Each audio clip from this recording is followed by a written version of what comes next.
suis venu voir les conditions de travail des administrations déconcentrées et des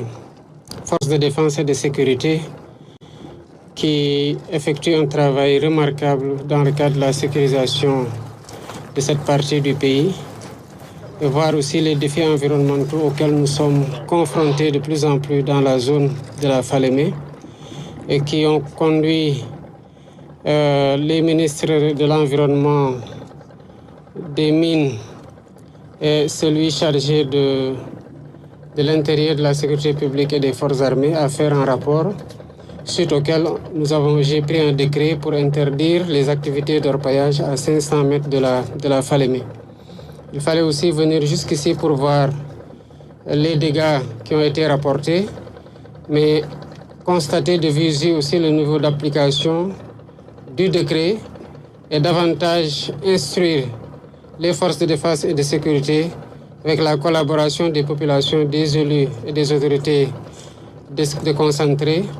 de veiller à ce que cette mesure soit correctement appliquée sur la durée qui est prévue, à savoir d'ici à juin 2027.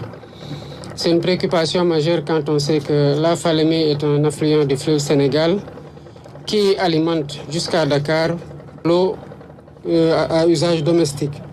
D'autant plus que nous sommes dans le cadre de projets de transfert d'eau